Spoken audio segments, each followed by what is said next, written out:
ओम शम शनिश्चराय नमः। स्वागत है आपका हमारे चैनल पर। आज के इस वीडियो में आप सुनेंगे शनिवार व्रत की कथा। शनिवार का व्रत करने से और शनिवार की कथा सुनने से शनिदेव प्रसन्न होते हैं और शनि की कभी भी अशुभ दृष्टि हमें परेशान नहीं करती है। तो हमें प्रत्येक शनिवार को शनिवार के व्रत की कथा अवश्य सुनना चाहिए। और हमारे चैनल पर सभी प्रकार की व्रत कथाएं सुनाई जाती हैं। तो सभी व्रत कथाएं सुनने के लिए और हमसे जुड़े रहने के लिए हमारे चैनल को सब्सक्राइब करके बेल आइकन पर प्रेस कर लीजिए और आज की कथा अच्छी लगे तो लाइक करके शेयर कर दीजिए।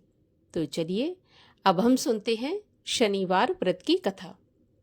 देखिए, शनि देव का जब भी नाम आता है तो मन में एक भय उत्पन्न हो जाता है, लेकिन शनि देव हमारे शत्रु नहीं होते हैं। अगर कोई हमारा शत्रु होता है तो वो होता है हमारे कर्म। अगर हम धर्म के रास्ते पर नहीं चलते, धर्म के काम नहीं करते, अधर्म के रास्ते पर चल के पाप कर्म करते हैं, तो जब भी हमारी राशि पर शनि की दशा, महादशा, साढ़े साती या ढैया आती है तो हमें हमारे कर्मों के अनुसार शनिदेव फल प्रदान करते हैं। अगर हमने धर्म के पथ पर चलकर धार्मिक कार्य किए हैं, कभी भी कोई पाप कर्म नहीं किया है, तो हमें शनिदेव माला माल करके हमारे जीवन को सुखमय बना देते हैं। और अगर हमने हमेशा पाप कर्म ही किए हैं तो शनि की दशा और साढ़े साती आने पर अशुभ दृष्टि पड़ती है और हमें उन पापों का दंड इस शनि की जो काल चलता है उसमें भोगना पड़ता है। इसीलिए मन में भय उत्पन्न होता है। तो हमें हमेशा अपने कर्मों पर ध्यान देकर अपना जीवन यापन करना चाहिए। कभी भी अधर्म के पथ पर ना चलकर धार्मिक पथ पर चलकर ही हमें अपने कर्म करने चाहिए। तो हमें कभी भी शनि की दृष्टि से परेशान नहीं होना पड़ेगा। तो चलिए अब हम सुनाते हैं आपको शनिवार व्रत की कथा। शनिवार के व्रत में शनि देव को प्रसन्न करने के लिए शनि की पूजा की जाती है, जिसमें काला तिल, काला वस्त्र, तेल, उड़द, ये चीज़ें शनि को बहुत अधिक प्रिय हैं। इनके द्वारा शनि की पूजा होती है। शनि की दशा को दूर करने के लिए शनिवार का व्रत भी किया जाता है और कथा भी सुनी जाती है। शनि स्तोत्र का पाठ करना भी विशेष लाभदायक बताया गया है।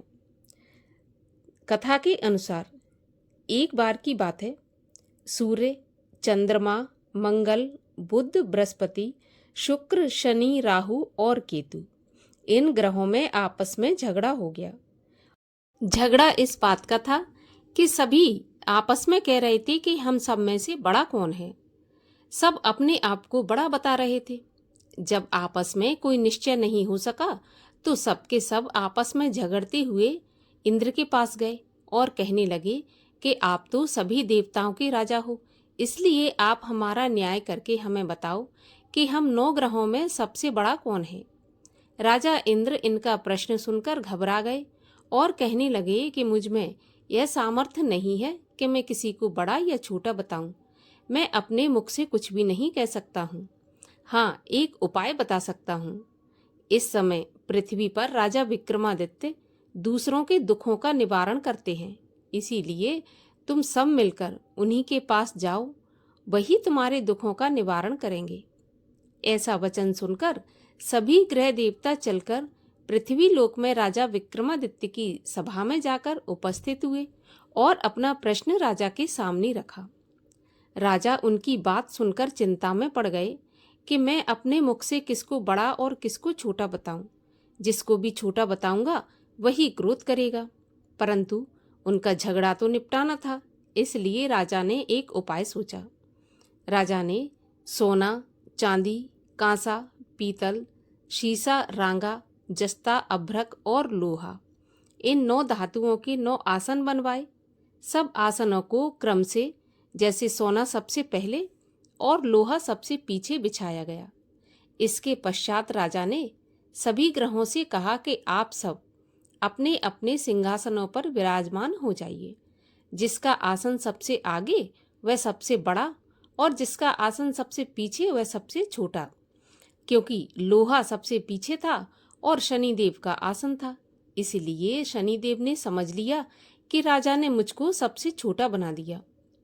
इस पर शनि को बड़ा क्रोध आया और कहा कि राजा, तू मेरे पराक्रम को जानता नहीं है। सूर्य एक राशि पर 1 महीना, चंद्रमा 2.25 महीना 2 दिन, मंगल 1.5 महीना, बृहस्पति 13 महीने, बुध और शुक्र 1-1 महीने, परंतु मैं एक राशि पर 2.5 अथवा 7.5 साल तक रहता हूँ। बड़े बड़े देवताओं को भी मैंने भीषण दुख दिया है। हे राजन, सुनो, राम जी को जब 7.5 आई और वनवास हो गया, और जब रावण पर आई तो राम और लक्ष्मण ने सेना लेकर लंका पर चढ़ाई कर दी और रावण के कुल का विनाश कर दिया। राजा, अब तुम सावधान रहना। राजा कहने लगा, जो कुछ भाग्य में होगा देखा जाएगा।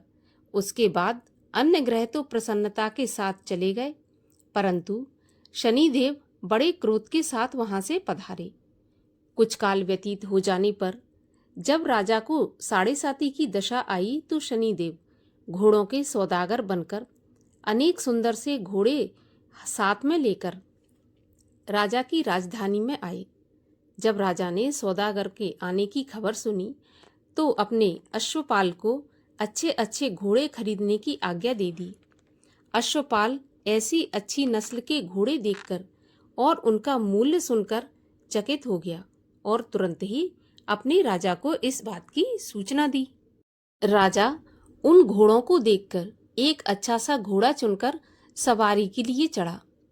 राजा के घोड़े की पीठ पर चढ़ते ही घोड़ा जोर से भागा।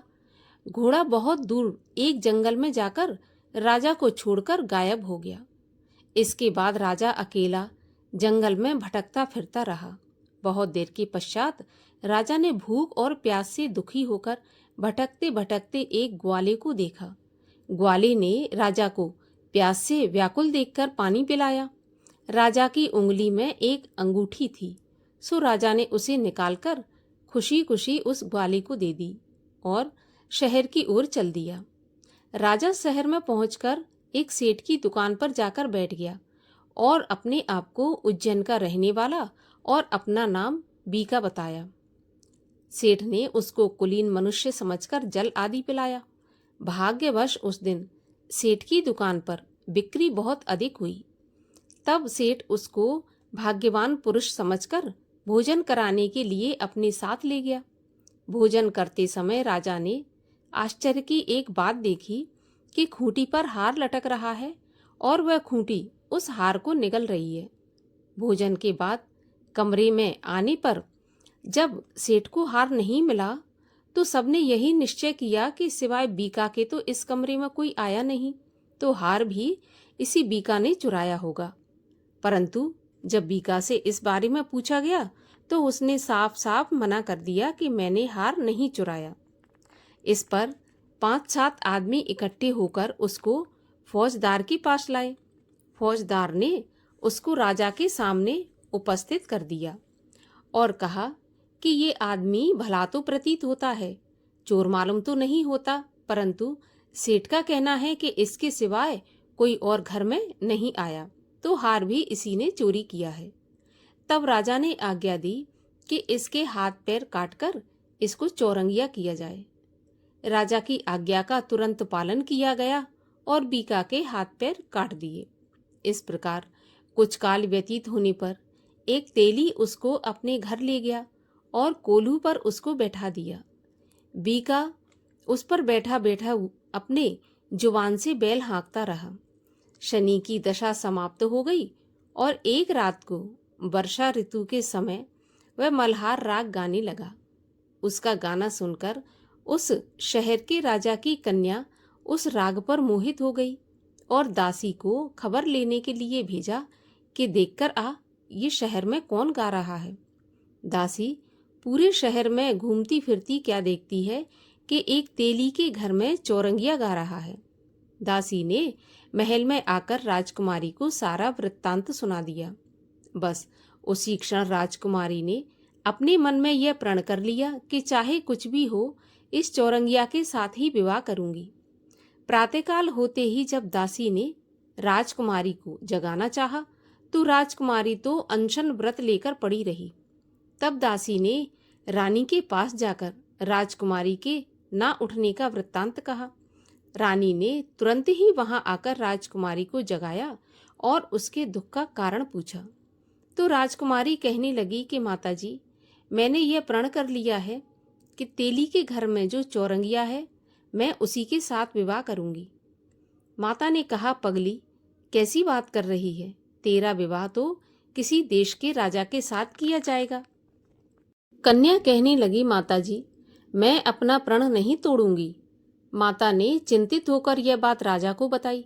जब महाराज ने भी आकर समझाया कि मैं अभी देश देशांतर में अपने दूत भेजकर सुयोग, रूपवान एवं बड़े से बड़े गुणी राजकुमार के साथ तुम्हारा विवाह करूंगा, ऐसी बात तुमको नहीं सोचनी चाहिए। कन्या ने कहा, पिताजी, मैं अपने प्राण त्याग दूंगी परंतु किसी दूसरे से विवाह नहीं करूंगी। इतना सुनकर राजा ने क्रोध से कहा कि तेरे भाग्य में अगर ऐसा ही लिखा है तो जैसी तेरी मर्जी हो तू वैसा ही कर। राजा ने तेली को बुलाकर कहा कि तेरे घर में जो चौरंगिया है उसके साथ मैं अपनी कन्या का विवाह करना चाहता हूँ।